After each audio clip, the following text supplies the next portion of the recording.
Hello दोस्तों, आपका बहुत बहुत स्वागत है आपके अपने चैनल एमपी ऑनलाइन स्टडी पर। जैसे कि आपको पता है, आज की जो हमारी वीडियो रहने वाली है वो पीरियोडिक टेबल पर जो है हम डिस्कशन कर रहे हैं, जिसके अंतर्गत मैंने एक वीडियो में आपको ऑलरेडी बताया हुआ है कि किस तरीके से जो है पीरियोडिक टेबल की स्टार्टिंग हुई। ठीक है, तो पीरियोडिक टेबल का इतिहास, हिस्ट्री ऑफ पीरियोडिक टेबल पर हम डिस्कशन कर रहे हैं। इसके अंतर्गत मैंने आपको सबसे पहले बताया है कि पीरियोडिक टेबल आपको वर्तमान की पीरियोडिक टेबल किस तरीके से देखने को मिलती है, उस पर भी हमने थोड़ा सा डिस्कशन किया था, जो हमारी लास्ट वीडियो रही थी। और उसके बाद मैंने आपको ये भी बताया था कि सबसे पहले पीरियोडिक एक तरीके की टेबल बनाने का प्रयास किसने किया था, उस पर भी डिस्कशन हुआ था। उसके बाद आज हम बात करने वाले हैं कि दूसरे साइंटिस्ट कौन से आए थे, मतलब वो कौन से साइंटिस्ट थे जिन्होंने दूसरी बार प्रयास किया पीरियोडिक टेबल बनाने की। फिर उसके बाद तीसरे साइंटिस्ट आए जिनका नाम था मेंडलीफ, उनके बारे में भी आज डिस्कशन करेंगे। तो दो साइंटिस्टों के बारे में आज हमारा डिस्कशन रहेगा।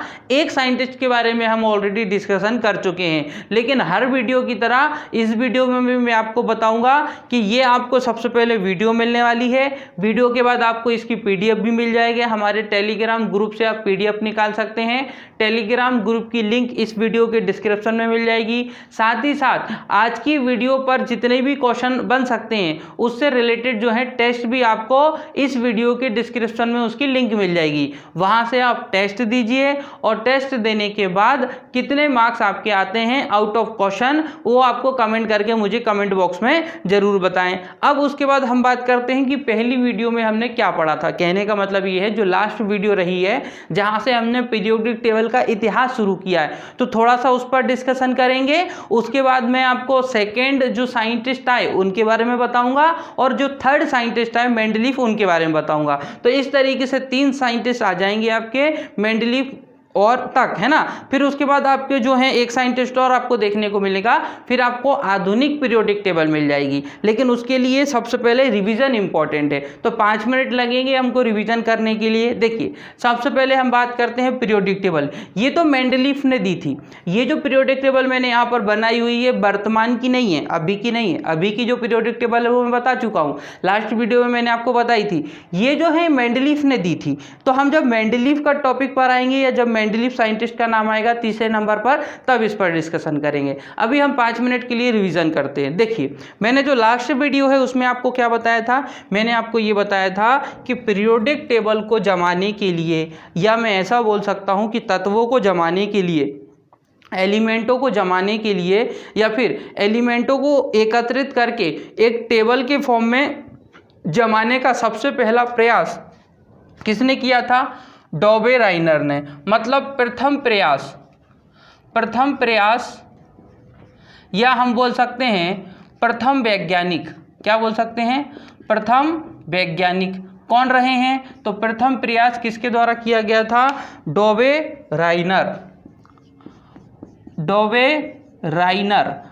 राइनर द्वारा सबसे पहला प्रयास किया गया था। इन्होंने ये प्रयास कब किया था? तो 1817 से लेकर तो 1829 के बीच में इन्होंने ये प्रयास किया था। और इन्होंने कितने तत्वों के ऊपर प्रयास किया था? देखिए, वर्तमान में आपके पास कितने तत्व हैं? 118 तत्व हैं। लेकिन जिस समय 1817 और 1829 के समय की बात हो रही है, इस समय केवल हमारे पास केवल 18 तत्व ही हमको ज्ञात थे कि नेचर में 18 तत्व पाए जाते हैं। धीरे धीरे समय बीतता गया और नए नए तत्वों की, एलिमेंट की डिस्कवरी होती गई, खोज होती गई। तो जिस समय डॉबे राइनर थे उस समय टोटल ज्ञात तत्व कितने थे?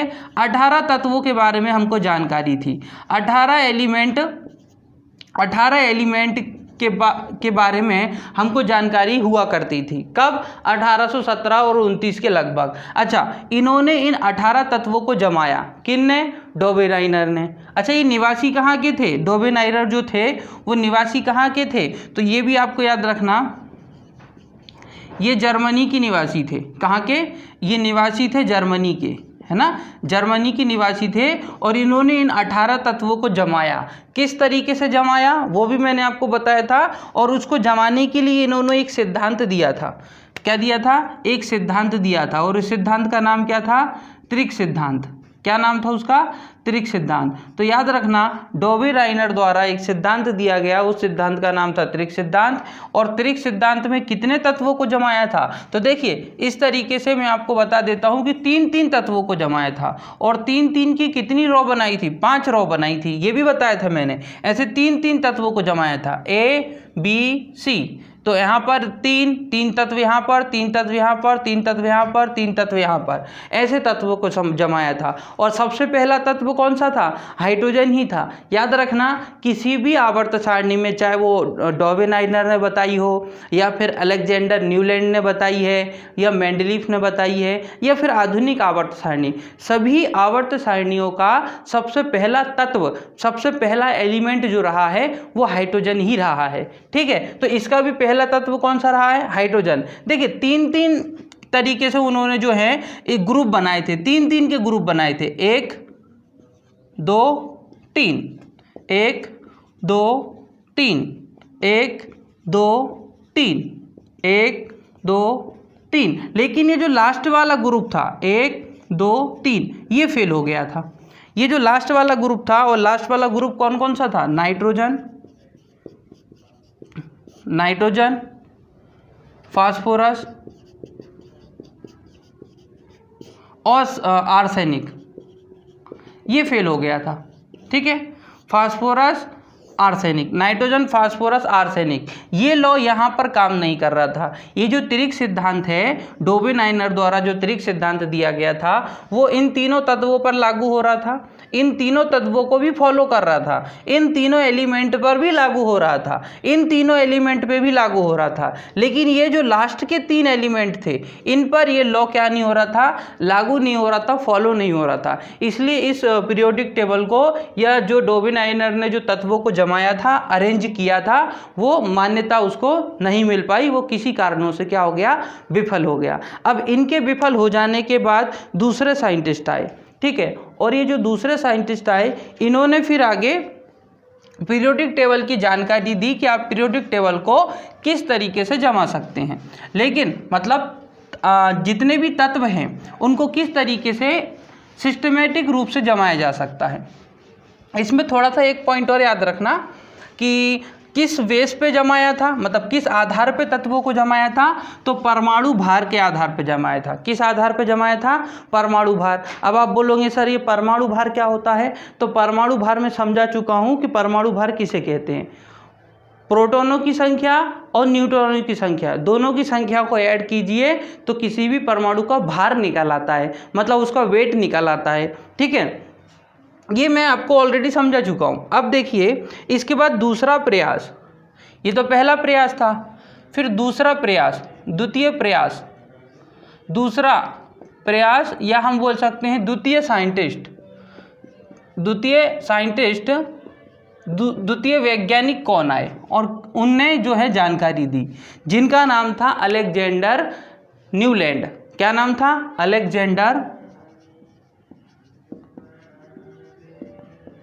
Alexander Newland. आप न्यूलैंड भी याद रख सकते हैं ना। अलेक्जेंडर न्यूलैंड ये दूसरे साइंटिस्ट थे जिन्होंने तत्वों को जमाया, तत्वों को अरेंज किया ताकि हम उसको आसान तरीके से पढ़ सकें। अब उन्होंने सबसे पहले इनके बारे में जानकारी ले लेते हैं। अलेक्जेंडर न्यूलैंड, इन्होंने सबसे पहले आवर्त सारणी बनाई, मतलब इस तरीके से पीरियोडिक टेबल बनाई। ये तो मेंडलीफ की है, लेकिन इन्होंने उस समय जितने भी तत्व थे उनको अरेंज किया और एक लॉ भी दिया था। ठीक है, तो अलेक्जेंडर न्यूलैंड जो था वो निवासी कहाँ के थे? वो ब्रिटेन के निवासी थे। कहाँ के थे?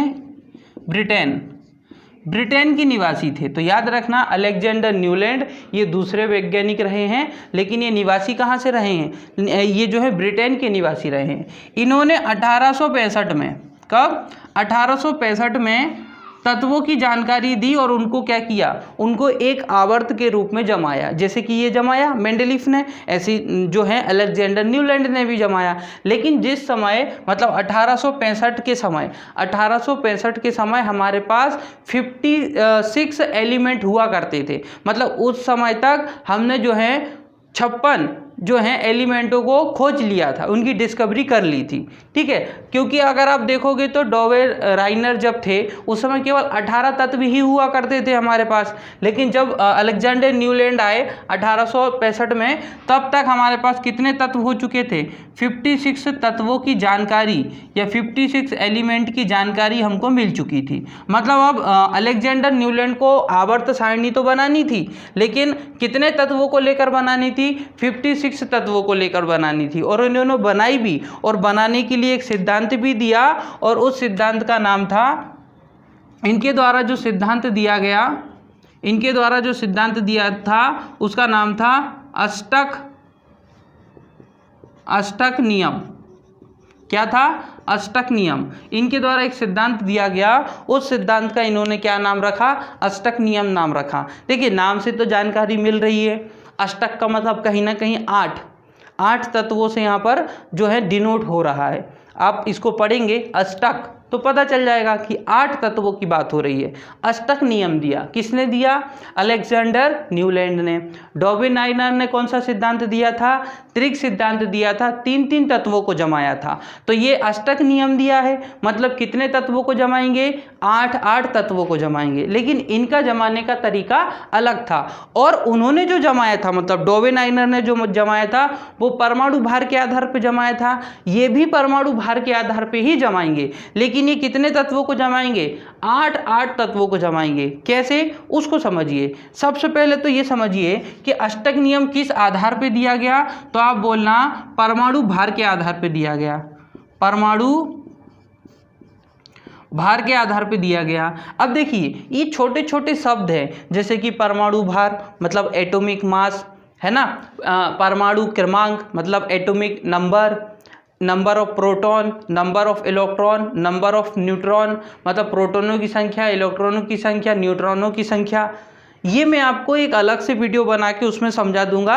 ये जो वीडियो रहेगी नेक्स्ट वीडियो, उसमें ये टॉपिक पहले क्लियर कर दूंगा कि इनका मतलब क्या होता है, ताकि बार बार मुझे वो चीज़ को जो है समझाना ना पड़े और आप भी आसान तरीके से उसको समझते हुए आगे चलें। तो मैं आपको एक बार और डिस्कशन कर लेंगे अपन इस पर। परमाणु भार है ना, तो याद रखना पहला नियम जो दिया गया था वो भी परमाणु भार के आधार पर था, दूसरा नियम भी परमाणु भार के आधार पर ही दिया गया, अष्टक नियम था। अब देखिए जैसे कि आप राग गाते हैं, धुन है ना, जो सॉन्ग गाने के लिए जो हम राग गाते हैं ना, सा रे गा मा पा धा नी सा, उस आधार पे ही अष्टक नियम लागू होता है। कैसे? वो समझिए। देखिए अपन क्या लिखते हैं नॉर्मली, सा रे गा मा पा धा नी सा, यही बोलते हैं हम, सा रे गा मा पा धा नी सा। अब मुझे बताइए यहाँ पर जो आपकी रिदम है वो साफ से फिर से रिपीट हो जाएगी, सा रे गा मा पा धा, सा रे गा मा पा धा, फिर से रिपीट हो रही है। तो देखिए सा रे गा मा पा धा नी सा, फिर से सा रिपीट हो रहा है, लेकिन ये सा कितने नंबर पे रिपीट हो रहा है वो देखिए। पहले सा कितने नंबर पर आएगा? 1, फिर रा 2 नंबर पर आएगा, ग 3, म 4, प 5, घ धा 6, नी 7, और फिर से सा किस पे आ गया? 8वें नंबर पर आ गया। देखिए फिर से रिपीट हो गया सा, फिर से र रिपीट होगा, फिर से ग रिपीट होगा, फिर से म रिपीट होगा, ऐसा रिपीट होता जाएगा। कहने का मतलब है जो तत्व पहला है और जो तत्व 8वां है उनके कैरेक्टर एक जैसे होंगे। किस लॉ के अकॉर्डिंग? अष्टक लॉ के अकॉर्डिंग, अष्टक नियम के आधार पर। मतलब अलेक्जेंडर न्यूलैंड ने बोला था कि आप या हम 56 तत्वों को इस तरीके से जमाएंगे कि पहला तत्व और 8वां तत्व एक दूसरे से सेमेन, उनकी जो क्वालिटी होंगी वो बराबर होंगी। फिर दूसरा तत्व और आने वाला 9वां तत्व, दूसरा तत्व और 9वां तत्व, उनकी भी क्वालिटी कैसी होंगी? एक जैसी होंगी। अब आप बोलोगे सर क्वालिटी मतलब भौतिक गुण और रासायनिक गुण। अब आप बोलोगे भौतिक गुण और रासायनिक गुण में फ़र्क क्या होता है, मतलब फिजिकल प्रॉपर्टी क्या होती है और केमिकल प्रॉपर्टी क्या होती है, तो वो समझिए। जैसे हम किसी वस्तु को देखते हैं, जैसे कि ये है, तो दूर से देखने पर ये मुझे कैसा दिखाई दे रहा है? दूर से देखने पर ये मुझे कैसा दिखाई दे रहा है, तो ये इसकी फिजिकल प्रॉपर्टी है। परंतु इसको यूज़ करने के बाद इसमें से कौन सी इंक निकल रही है, किस तरीके से ये पेन चल रहा है, ये इसकी केमिकल प्रॉपर्टी हो गई। कौन सी प्रॉपर्टी हो गई? केमिकल, रासायनिक गुण हो गए। ठीक है, किसी वस्तु को देखने से हम क्या क्या जानकारी निकाल सकते हैं, वो भौतिक गुण कहलाते हैं। और उसके ऊपर प्रयोग करके हम क्या क्या जानकारी निकाल सकते हैं। ठीक है, जैसे कि एग्जांपल फॉर, ये पेन दूर से देखने पर कैसा दिखाई दे रहा है, थोड़ा सा ब्लू भी इसका कलर है, थोड़ा सा वाइट भी इसका कलर है, तो ये तो भौतिक गुण हो गए, फिजिकल प्रॉपर्टी हो गई। लेकिन इसको मैं जलाऊं, अगर मैं इस पेन को जला दूं तो इसमें से क्या निकलेगा? धुआं निकलेगा। धुआं किस तरीके का निकल रहा है? ब्लैक निकल रहा है, ग्रीन निकल रहा है, किस तरीके का धुआं निकल रहा है? उस धुएं में से गंध कैसी आ रही है ना, किस तरीके से स्मेल आ रही है, तो वो कौन सी प्रॉपर्टी हो जाएंगी? वो केमिकल प्रॉपर्टी हो जाएंगी, वो रासायनिक गुण कहलाएंगे। तो रासायनिक गुण और भौतिक गुण में अंतर होता है। अब इन्होंने जो 56 तत्वों को जमाया वो भौतिक गुण और रासायनिक गुण के आधार पर ही जमाया, लेकिन उन्होंने किस बात पर ध्यान दिया? परमाणु क्रमांक पर। अभी मैं इनकी भी पीरियोडिक टेबल आपको बता दूंगा, फिर इसके बाद मेंडलीव की ही पढ़ेंगे। ठीक है, तो इन्होंने अष्टक नियम दिया, और उन्होंने अष्टक नियम दिया, लेकिन ये उदाहरण नहीं दिया था, ये तो मैं आपको अलग से बता रहा हूं कि इस तरीके से लॉ दिया था इन्होंने बोला था जो पहला तत्व है और जो 8वां तत्व है वो एक जैसे होंगे, फिर जो दूसरा तत्व है और जो 9वां तत्व है वो भी एक दूसरे जैसे होंगे, फिर उसके बाद उन्होंने बोला कि जो 10वां तत्व है और तीसरा तत्व है वो भी एक जैसे होंगे। जैसे कि यहाँ देखिए, सा रे गा मा पा धा नी सा, तो सा को रिपीट करना है, सा को क्या करना है? रिपीट। फिर से आ जाएगा सा रे गा मा पा धा नी, फिर से सा आ जाएगा। अब नंबरिंग दे देते हैं। देखिए 8 तक तो यहाँ हो गया, 7 तक हो गया, 8 9 10 11 12 13 14। अब मुझे बताइए, पहला और 8वां ये एक जैसे होंगे, दूसरा और 9वां ये भी एक जैसे होंगे, तीसरा और 10वां ये भी एक जैसे होंगे, चौथा और 11वां ये भी एक जैसे होंगे, 5वां और 12वां, 6वां और 13वां, 7वां और 14वां ये एक जैसे गुण रखेंगे। इस तरीके से इन्होंने पीरियोडिक टेबल बनाई थी। तो इनकी भी पीरियोडिक टेबल मैं आपको बता देता हूँ, लेकिन उस समय तत्व कितने थे? 56। बार बार इसलिए वो पूछ रहा हूँ क्योंकि पूछा जाता है ये। ठीक है, अब इन्होंने जो अष्टक नियम दिया वो इस बेस पर दिया। अब मैं इनका अष्टक नियम भी आपको बता देता हूँ, फिर उसके बाद हम मेंडलीव की ही पीरियोडिक टेबल पर जाने वाले हैं। तो एक बार रिवीजन कर लेते हैं। दूसरा प्रयास, यह द्वितीय वैज्ञानिक कौन रहे हैं? अलेक्जेंडर न्यूलैंड रहे हैं। 1865 में इन्होंने सबसे पहले बताया कि हमारे पास कितने तत्व हैं? टोटल 56 तत्व हैं, मतलब 56 एलिमेंट हैं। अब इन 56 एलिमेंटों को हम क्या करते हैं? अरेंज कर देते हैं, एक बॉक्स में जमा देते हैं। लेकिन जमाने का उन्होंने कौन सा नियम दिया? अष्टक नियम दिया। और परमाणु भार के आधार पर जमाया, मतलब जिसका परमाणु भार सबसे कम है वो सबसे आगे रहेगा, फिर उससे बड़ा परमाणु भार वाला, फिर जिसका परमाणु भार उससे ज़्यादा है उसको आगे रख दिया, फिर जिसका परमाणु भार उससे ज़्यादा है उसको आगे रख दिया। परमाणु भार को इंग्लिश में बोलते हैं एटॉमिक मास। क्या बोलते हैं? Atomic mass. धीरे धीरे क्लियर होता चलेगा। जो साइंस बैकग्राउंड के नहीं है उनको थोड़ी सी दिक्कत हो रही होगी, बट ऐसा नहीं है कि कोई चीज़ आप नहीं कर सकते, करेंगे। थोड़ा सा और चलने दीजिए इसको, धीरे धीरे शब्दों को समझ में आएगा। मैं अलग से भी वीडियो बना के आपको ये सारे टर्म समझा दूंगा। ठीक है, तो ये नियम, फिर अष्टक नियम इस तरीके से लागू होता है। अष्टक नियम इन्होंने दिया। अब अष्टक नियम में इन्होंने किन किन तत्वों को रखा और किस तरीके से अरेंज किया, हम उस पर थोड़ा सा डिस्कशन कर लेते हैं। टोटल तत्व 56 थे, है ना। निवासी कहाँ के थे? ये ब्रिटेन के निवासी थे, अलेक्जेंडर न्यूलैंड। ठीक है, अष्टक नियम इन्होंने दिया। इन्होंने बोला कि ऐसा तत्वों को इस तरीके से जमाइए कि उनके भौतिक गुण और रासायनिक गुण एक जैसे होने चाहिए, मतलब फिजिकल प्रॉपर्टी और केमिकल प्रॉपर्टी दोनों कैसी होनी चाहिए? एक जैसी होनी चाहिए। ठीक है, नियम में बता देता हूँ कितने तत्व इन्होंने रखे थे। हाँ, सबसे पहले इन्होंने रखा था लिथियम। लिथियम लिथियम के बाद इन्होंने रखा beryllium. Lithium, beryllium, boron, boron, carbon, carbon, nitrogen, nitrogen. इसको थोड़ा अलग कर लेते हैं क्योंकि वो कंप्लीट नहीं हो पाएगा। सिंबल लिख देता हूँ, नाम मैं आपको बता दूंगा। और इसकी पीडीएफ में मैंने पूरे नाम लिखे हुए हैं ना, पीडीएफ में तो आपको पूरे नाम मिल जाएंगे, उसकी फिक्र ना करें आप। हाँ, इन्होंने इस तरीके से समझाया, lithium, beryllium, boron, carbon, nitrogen, oxygen, fluorine. ठीक है, फिर उन्होंने लगाया sodium, magnesium, aluminium, silicon, sulphur, phosphorus, chlorine. Argon तो छोड़ दिया, नियोन, आर्गन के बाद पोटेशियम और कैल्शियम। इस तरीके से बॉक्स बनाए इन्होंने, और इन्होंने 20 तत्वों को इस तरीके से जमा दिया।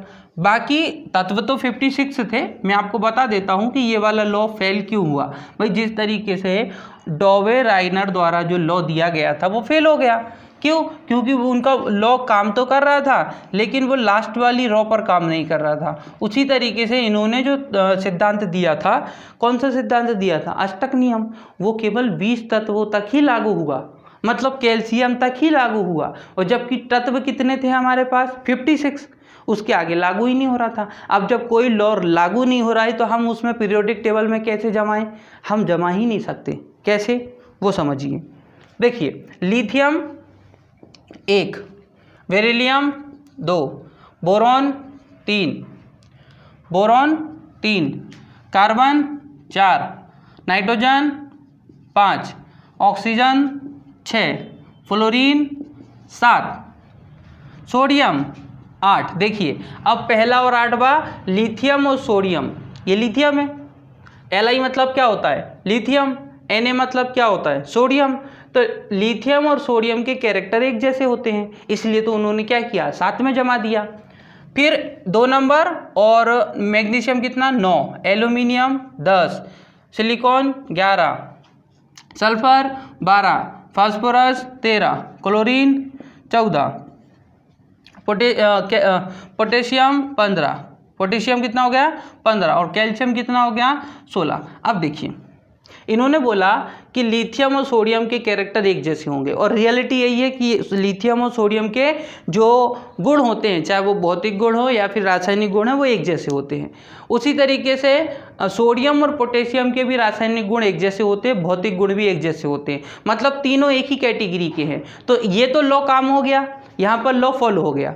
फिर beryllium, magnesium, calcium, beryllium, magnesium और कैल्शियम, इनके भी कैरेक्टर एक जैसे होते हैं। ये दो इलेक्ट्रॉनों को क्या करते हैं? डोनेट कर देते हैं। वो भी मैं बताऊंगा कि डोनेट करना क्या होता है, एक्सेप्ट करना क्या होता है। तो इनके कैरेक्टर भी एक जैसे हो गए। ये दोनों भी एक जैसे गुण रखते हैं, ये दोनों भी एक जैसे गुण रखते हैं। ये जितनी भी लाइन मैंने रॉ बनाई है, ये इनके लॉ पर लागू होती है। लेकिन ये लागू कहाँ तक हो रही थी? कैल्शियम। कैल्शियम के बाद अगर कोई भी तत्व मैं यहाँ पर अरेंज करूँगा, वो किसको फॉलो नहीं कर रहा है? वो जो है बाकी लॉ को फॉलो नहीं कर रहा है। कहने का मतलब ये है कि जो अलेक्जेंडर न्यूलैंड थे, इन्होंने जो अष्टक नियम दिया, वो अष्टक नियम केवल कैल्शियम तक ही लागू हो रहा था। कैल्शियम के आगे वो फेल हो गया। कैल्शियम के आगे क्या हो गया? वो फेल हो गया। तो फिर इसके बाद लागू लॉ जो है आगे नहीं चल पाया, और इसको भी क्या मान लिया गया? असफल मान लिया गया। और ये लॉ कब आया था? ये लॉ आया था 1865 में। उस समय हमारे पास कितने तत्व थे? 56 तत्व थे। ठीक है, अब बोलोगे सर इसमें से हमको क्या याद रखना है? आपको ये टेबल याद नहीं रखना है, आपको बस इतना याद रखना है कि कैल्शियम तक लॉ क्या हो रहा था? लागू हो रहा था। इसके बाद लॉ काम नहीं कर रहा था। 1865 में दिया था, और उस समय तत्व कितने थे हमारे पास? उस समय तत्व हुआ करते थे 56। किसने दिया था? अलेक्जेंडर न्यूलैंड ने दूसरा प्रयास किया था पीरियोडिक टेबल को जमाने के लिए। अब आते हैं तीसरा प्रयास।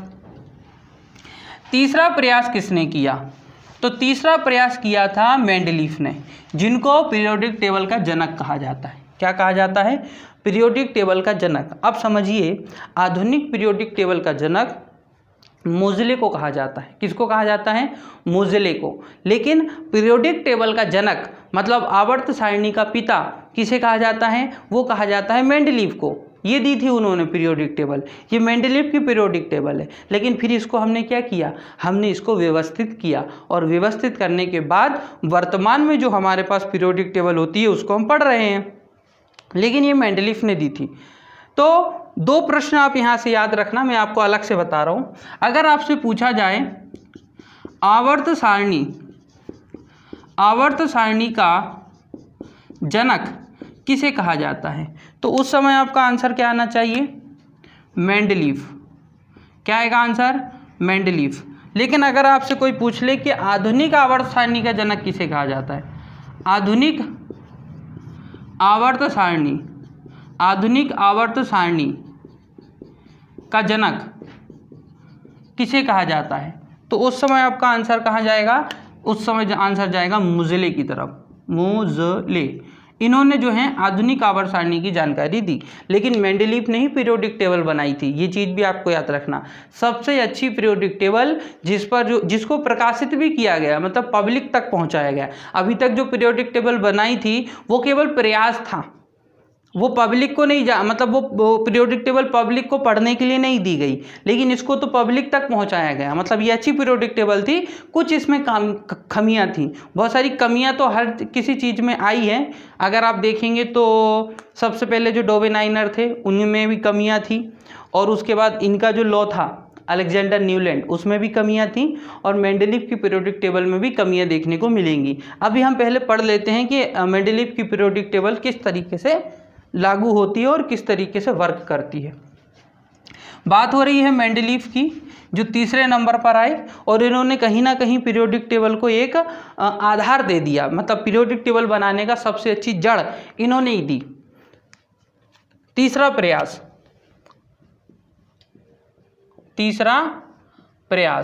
अब तीसरा प्रयास किसने किया, तो वो वैज्ञानिक कौन से थे? तीसरे वैज्ञानिक थे, है ना। तो नाम याद रखना, तीसरा प्रयास और तीसरे वैज्ञानिक कौन रहे हैं, तो वो रहे हैं आपके मेंडलीफ।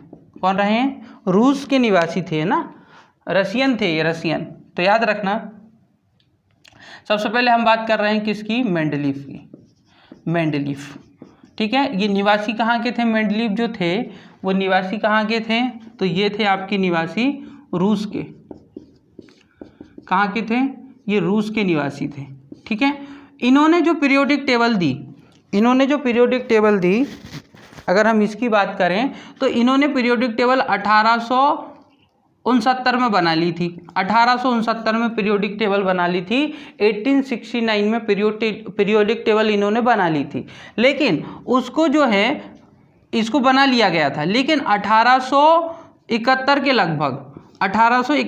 के लगभग इसको पब्लिक किया गया। मतलब लोगों तक जो है ये पीरियोडिक टेबल पहुंचाई गई, ठीक है। तो पब्लिक जो है 1871 में किया गया था, 1871 में, लेकिन 1869 में जो है ये पीरियोडिक टेबल बन गई थी। याद रखना, 3 साल के बाद उसको पब्लिक कर दिया गया था। ये पहली ऐसी पीरियोडिक टेबल थी जिसको पब्लिक तक पहुंचाया गया, ठीक है, प्रकाशित किया गया, जिसको न्यूज़पेपर में भी प्रकाशित किया गया था।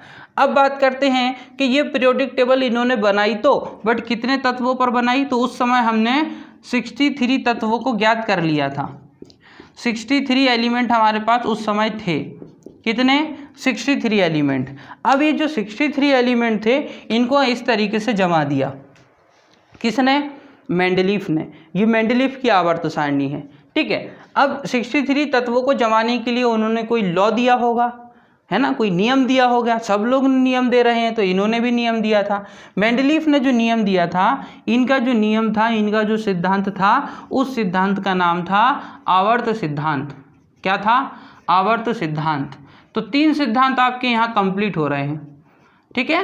एक त्रिक सिद्धांत है, एक अष्टक सिद्धांत है, और एक आवर्त सिद्धांत है। और ये जो आवर्त सिद्धांत है ये भी किस बेस पर दिया गया? ये भी परमाणु भार के आधार पर दिया गया। ये भी किस बेस पे दिया गया? परमाणु भार के आधार पर दिया गया। परमाणु भार के आधार पर दिया गया। अब मैं आपको बता देता हूं कि किस तरीके से हम परमाणु भार के आधार पर जमाते हैं, क्योंकि मेंडलीफ ने वो चीज़ को बहुत अच्छे से क्लियर किया हुआ है।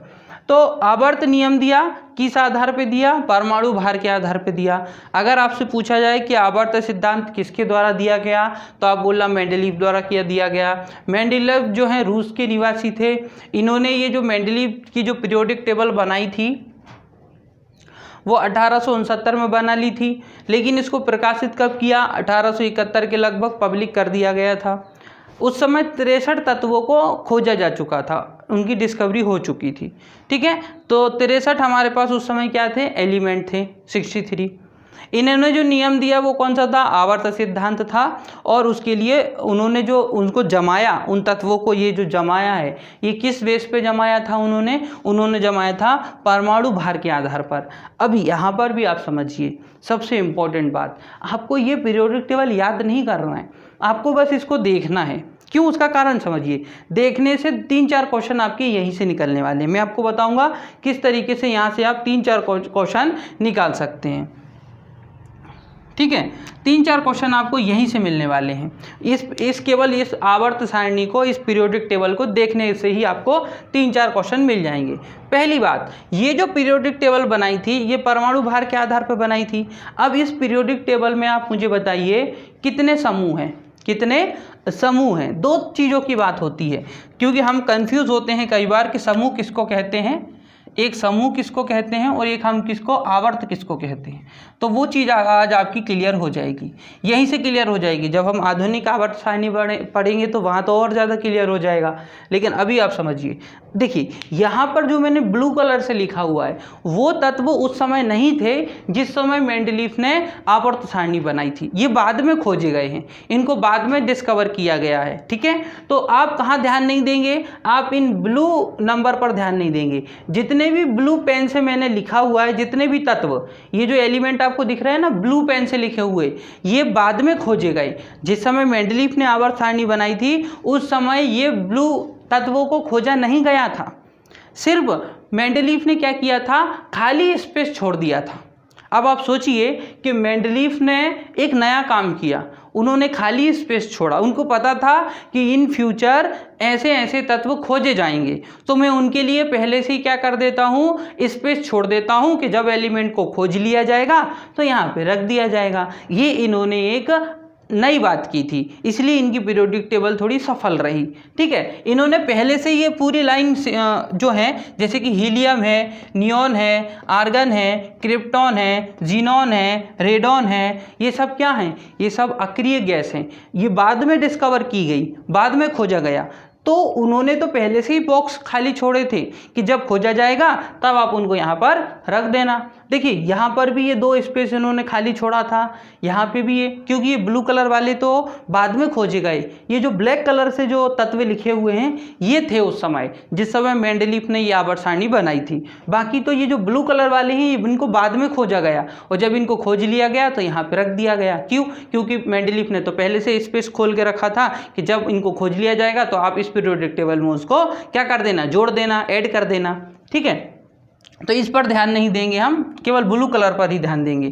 ठीक है, तो यहाँ पर सबसे पहले आप मुझे ये बताइए कि कितने समूह देखने को आपको मिल रहे हैं। अब आप बोलेंगे सर समूह कैसे गिने जाते हैं, तो हम एक सिंपल भाषा में बोलें तो जो खड़ी लाइन होती है, खड़ी लाइन, जितनी भी आपको खड़ी लाइन दिख रही है वो समूह कहलाते हैं। अब आप इसको काउंट नहीं करेंगे, इसको इसलिए काउंट नहीं करेंगे क्योंकि ये तो बाद में आई है ना, बाद में खोजा गया है इनको, तो इसको काउंट मत करना, यहाँ से काउंट कीजिए। देखिए 1 2, ये 1 2 3 4 5 6 7 और इन तीनों को मिला के 8।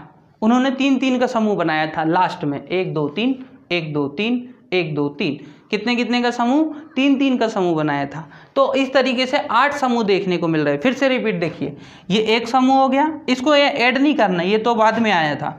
1 2 3 4 5 6 7 और इन तीनों को मिला के ये पूरा बॉक्स है ना 8 समूह देखने को मिलते हैं। तो समूह कितने हैं टोटल, 8।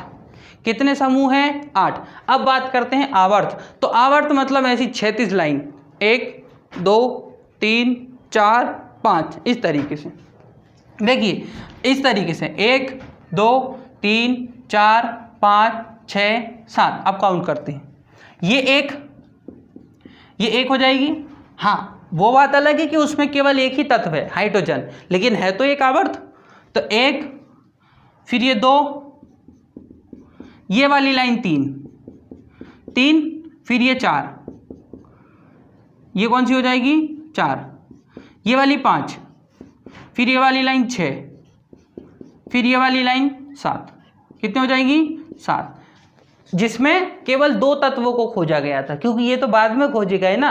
ये कैसे, ये तो ब्लू कलर से लिखे हुए, मतलब ये उस समय नहीं थे, बाद में आए हैं। वो 7वीं रो, जो 7वीं आवर्त थी, 7वीं आवर्त, पहली ये है, पहली आवर्त, ये दूसरी आवर्त, ये तीसरी आवर्त, ये चौथी आवर्त, ये 5वीं आवर्त, ये 6वीं और ये 7वीं। तो 7वीं में केवल 2 थे, एक थोरियम था और एक यूरेनियम था। ये चीज़ याद रखना, प्रश्न पूछा जाता है कि लास्ट के आवर्त में कौन से हैं। ये 7वां आवर्त है, मैं पूछूं कि 7वें आवर्त पर कितने हैं, तो आप बोलोगे सर 7वें आवर्त पर हमको सिर्फ 2 दिख रहे हैं, एक मुझे थोरियम दिख रहा है और एक यूरेनियम दिख रहा है। यहाँ से प्रश्न लिख के बता दूंगा मैं आपको, तो याद रखना थोरियम और यूरेनियम।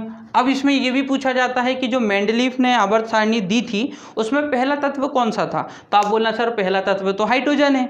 ये देखिए 1 नंबर पे लिखा हुआ है हाइड्रोजन, है ना, सबसे ऊपर उसी को स्टार्ट किया है, तो हाइड्रोजन आवर्त सारणी का पहला तत्व था। मैं आपसे बोलूँ आवर्त सारणी का सबसे लास्ट तत्व बताइए मुझे, तो आप बोलोगे सर यूरेनियम है, सबसे लास्ट में यूरेनियम है। मैं आपसे बोलूं कि जो समूह 7 है, देखिए ये समूह है, एक समूह, दूसरा, सॉरी समूह तो ये आवर्त है, पहला समूह, पहला आवर्त, दूसरा आवर्त, तीसरा आवर्त, चौथा, 5वां, 6वां, 7वां। तो मैं आपसे बोलूं कि जो 7वां आवर्त है उसमें कितने तत्व थे, तो आप बोलोगे सर केवल 2 तत्व थे। कौन कौन से, थोरियम और यूरेनियम। लास्ट वाला कौन सा था, यूरेनियम। यूरेनियम के पहले कौन सा था, थोरियम। बस इतना याद रखिएगा, ठीक है। और कितने समूह थे, 8। ये वाला नहीं गिनना है ना, 1 2 3 4 5 6 7 और ये टोटल मिला के 8। अब इससे क्या प्रश्न बनते हैं वो समझिए। ये तो ब्लू कलर है, ये जो ब्लू कलर वाले तत्व थे ये तो बाद में आए ना, ये कब आए, ये तो बाद में आए। तो बाद में आए तो कौन से स्थान पर कौन सा आया, ये प्रश्न बनता है कि जो मेंडलीव थे उन्होंने पीरियोडिक टेबल पर क्या रखा, खाली स्थान रखा। क्या रखा, खाली स्थान रखा, जिसको ईका बोलते हैं, है ना, एका या ईका बोल सकते हो, खाली स्थान। ये खाली स्थान था, बाद में रखा इनको, है ना। जिस समय मेंडलीव ने ये आवर्त सारणी दी उस समय ये खाली थे, तो उनको ईका बोलते थे। जैसे कि ये दोनों तत्व, ये पहले थे क्या, ये स्कैंडियम, ये पहले था क्या, जब मेंडलीव ने आवर्त सारणी दी होगी तब नहीं था। ये है आपका जर्मेनियम, ये है आपका गैलियम, गैलियम था क्या उस समय, नहीं था। ये जर्मेनियम, जर्मेनियम था क्या, नहीं था। टेक्नीशियम, टेक्नीशियम उस समय था क्या, नहीं था, बाद में इनको ऐड किया। तो अब यहाँ से प्रश्न बनते हैं कि बाद में ऐड किया तो किस तरीके से किया। तो अभी बस इतना याद रखना, जब लास्ट में तीनों हो जाएंगी आपकी, इतिहास जैसे ही कंप्लीट होगा, आवर्त सारणी का इतिहास जैसे ही कंप्लीट होगा वैसे ही हम इस पर रिवीजन कर लेंगे, ठीक है, ताकि आपकी ये चीज़ और ज़्यादा स्ट्रांग हो जाए। अब प्रश्न यहाँ से निकाल रहा हूँ मैं, पीरियोडिक टेबल से प्रश्न निकाल रहा हूँ, तो ध्यान से सुनना। पहला प्रश्न, पीरियोडिक टेबल में मेंडलीव की पीरियोडिक टेबल में, मेंडलीव की पीरियोडिक टेबल में कितने तत्व थे, आप बोलना 63 तत्व थे। कितने थे, 63। मैं आपसे पूछूं कि कितने समूह थे, कितने समूह थे, मुझे बताइए आवर्त सारणी में कितने समूह थे। आप बोलोगे सर 8 समूह थे। कितने समूह थे, 8। मैं बोलूँगा 8 समूह थे, मुझे बताइए आवर्त कितने थे, आवर्त। आप बोलोगे सर 7 आवर्त थे। कितने आवर्त थे, 7। मैं बोलूँगा जो 7वां आवर्त था, कौन सा, 7वां आवर्त, उसमें कितने समूह, उसमें कितने तत्व थे, तो आप बोलोगे सर 2 तत्व थे। कौन कौन से, सर एक थोरियम था और एक यूरेनियम था, है ना, एक थोरियम था और एक कौन सा था, यूरेनियम था। मैं आपसे बोलूँ सबसे पहला तत्व कौन सा था, पहला तत्व, तो आप बोलोगे सर पहला तत्व तो हाइड्रोजन था। पहला तत्व कौन सा था, हाइड्रोजन था, वो तो सभी का पहला तत्व हाइड्रोजन ही था। मैं आपसे पूछूं कि मुझे बताइए लास्ट कौन सा था, अंतिम, मुझे अंतिम तत्व बताइए, मेंडलीव की पीरियोडिक टेबल का अंतिम तत्व कौन सा था, तो आप बोलोगे सर अंतिम तत्व तो यूरेनियम था। कौन सा था, यूरेनियम था। तो इतने प्रश्न आपको पीरियोडिक टेबल से याद रखना है, क्योंकि यहाँ से प्रश्न पूछ लिए जाते हैं। और ये है पीरियोडिक टेबल, किस आधार पे दी थी, आवर्त परमाणु भार के आधार पे दी थी। अभी यहाँ से प्रश्न और निकलते हैं, वो भी मैं आपको बताता हूँ और कौन कौन से प्रश्न निकलते हैं। देखिए और कौन कौन से प्रश्न निकलते हैं।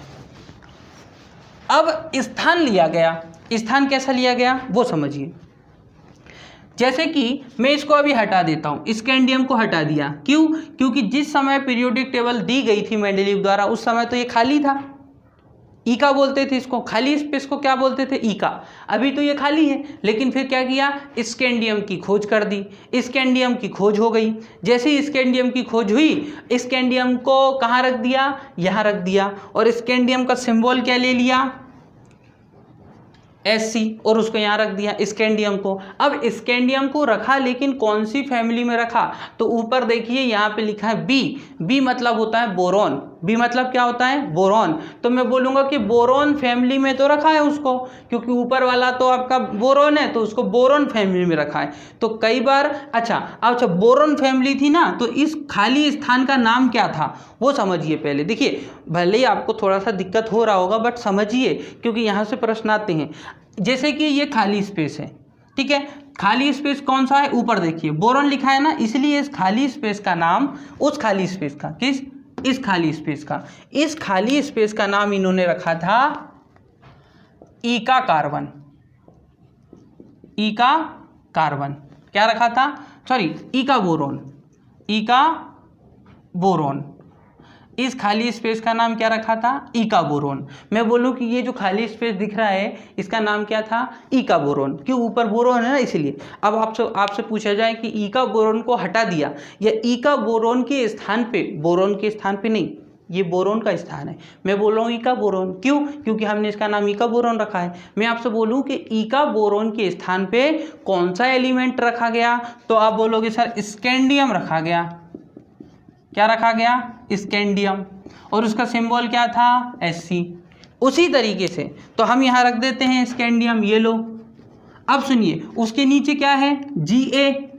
Ga मतलब क्या होता है, Ga मतलब थैलियम। क्या होता है, थैलियम। गैलियम, गैलियम क्या होता है, गैलियम।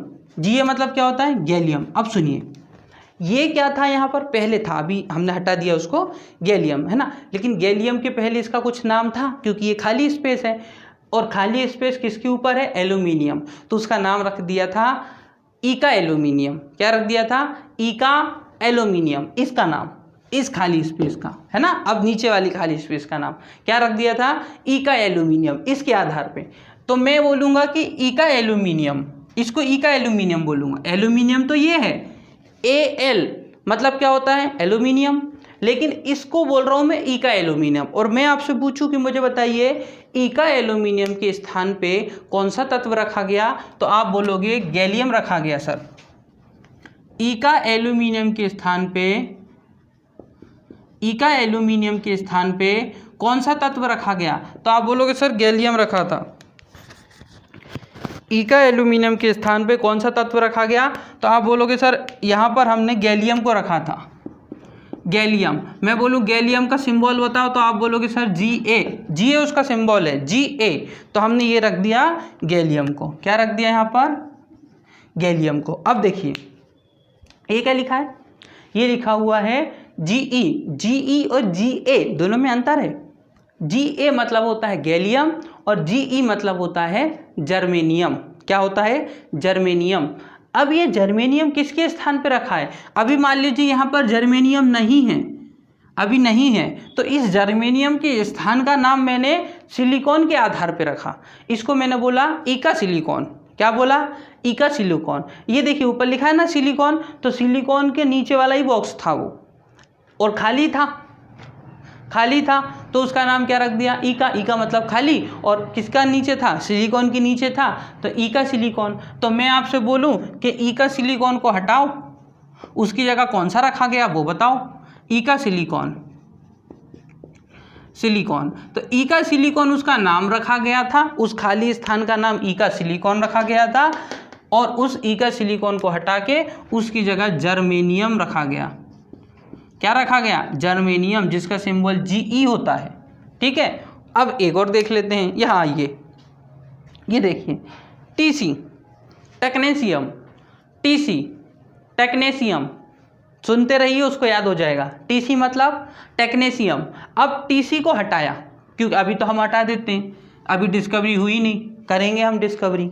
Tc का मतलब क्या हो गया, टेक्नेशियम। अभी नहीं है, अभी मेंडलीव पीरियोडिक टेबल बना रहे हैं, अभी टेक्नीशियम को खोजा ही नहीं गया, तो हमने इसका नाम क्या रख दिया, इसका नाम इस ऊपर वाले मैग्नीज के आधार पर रख दिया ईका मैग्नीज, क्योंकि इसका नाम क्या था, Mn, Mn इसका नाम होता है मैग्नीज, तो उसके आधार पर Mn का नाम इस नीचे वाले का नाम रख दिया, खाली स्पेस का नाम, खाली स्पेस उसका नाम क्या रख दिया, इका मैग्नीज, क्योंकि ऊपर मैग्नीशियम था तो उसका नाम रख दिया इका मैग्नीज। अब मैं बोलूं कि इका मैग्नीज तो पहले था, लेकिन जब इका मैग्नीज को हटाया और एक नए तत्व की खोज की गई, वो तत्व कौन सा था, तो पहले तो इका मैग्नीज याद रखो, इका मैग्नीज उस खाली स्पेस का नाम था और उस इका मैग्नीज को हटा दिया गया और उसकी जगह टेक्नीशियम रख दिया गया।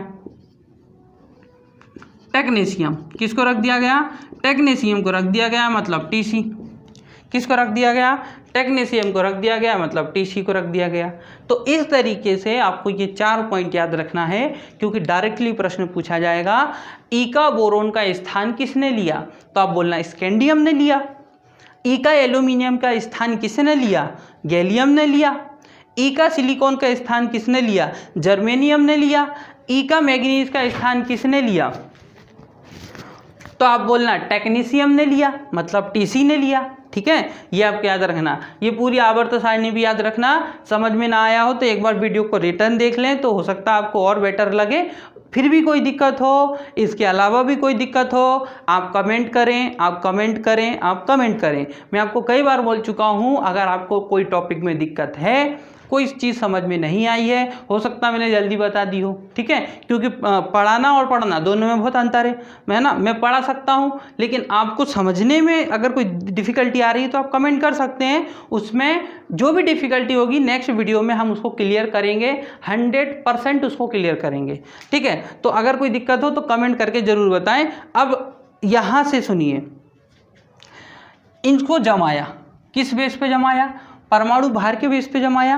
तो देखिए, जैसे कि हाइड्रोजन का परमाणु परमाणु भार 1 होता है, तो उसको 1 नंबर पे रख दिया, पहले रख दिया। जो हीलियम होता है उसका परमाणु भार 4 होता है, तो उसको ये देखिए 4 यहाँ पर रख दिया। लिथियम का 7 होता है, तो उसके बाद लिथियम को रखा गया। बेरिलियम का 9 होता है, तो उसके बाद बेरिलियम को रखा गया। बोरोन का 10 होता है परमाणु भार, तो उसको रखा गया।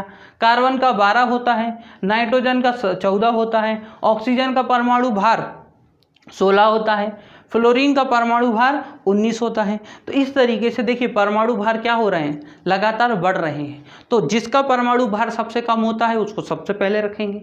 जैसे जैसे परमाणु भार बढ़ते जाएंगे वैसे वैसे तत्वों को जमाते जाएंगे। तो आप समझिए कि हम परमाणु भार को क्या कर रहे हैं, बढ़ा रहे हैं ना। जिस तत्व का परमाणु भार सबसे कम होगा उसको सबसे पहले रखेंगे, और जिस तत्व का परमाणु भार सबसे ज़्यादा होगा उसको अंत में रखेंगे। ये इस पीरियोडिक टेबल का मेन मोटो था। 2 प्रश्न समझिए आप। आवर्त सारणी में, ये मेंडलीफ की आवर्त सारणी में अगर ये कौन सा है जाएगा आपका, बायां, बाएं से दाएं जाएंगे, बाएं से दाएं जाएंगे तो क्या होगा, परमाणु भार बढ़ेगा। ये देखिए बढ़ रहा है, 4, 7, 9, 10, 12, 14, 16, 19 बढ़ रहा है। लेकिन कैसा जाने पर, बाएं से दाएं जाने पर। उसी तरीके से ऊपर से नीचे जब आप आएंगे, ऊपर से नीचे जब आप आएंगे तब परमाणु भार बढ़ेगा। जैसे हीलियम का परमाणु भार 4 होता है और नियोन का परमाणु भार जो है वो नियोन आपका 10 नंबर पर होता है, तो इसका लगभग आपको 24 से ज़्यादा देखने को मिलेगा। इसका ज़्यादा होता है ना। सोडियम का तो आपका 23 होता है, इसका 21-20 के लगभग होता है नियोन का, तो ज़्यादा हो गया, बढ़ेगा। जैसे जैसे आप आवर्त सारणी में ऊपर से नीचे आएंगे तब भी परमाणु भार बढ़ेगा, और अगर आप बाएं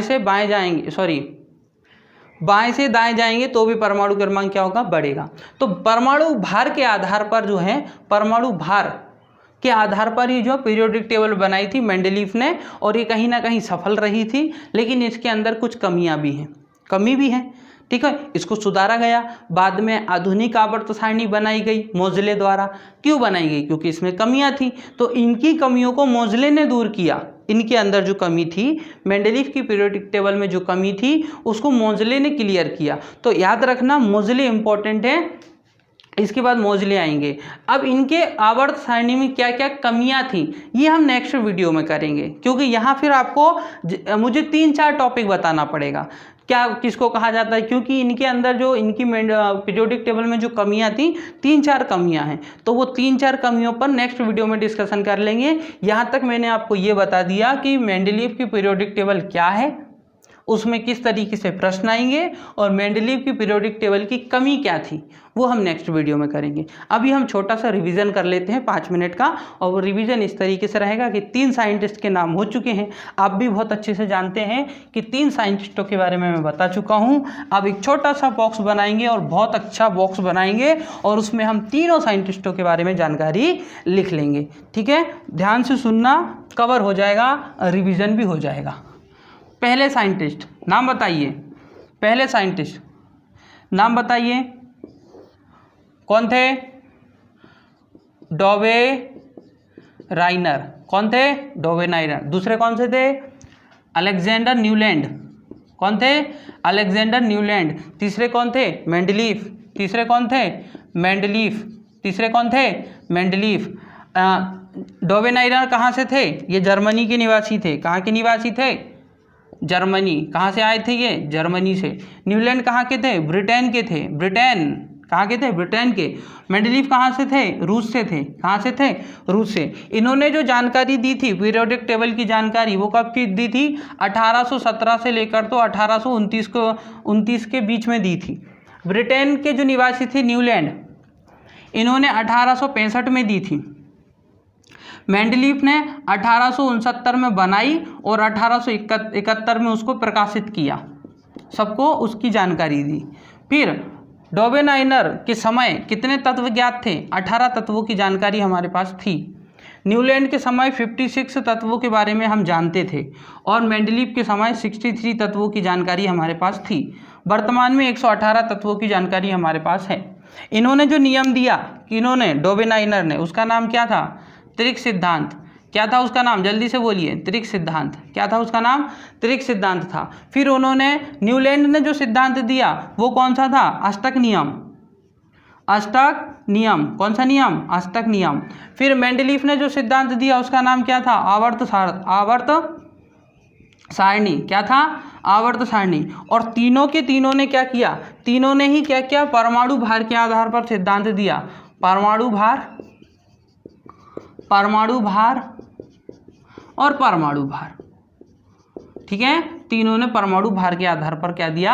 सिद्धांत दिया। तो यहाँ पर छोटा सा हमारा रिवीजन हो गया और इसी के साथ आज की वीडियो हमारी यहीं पर समाप्त होती है।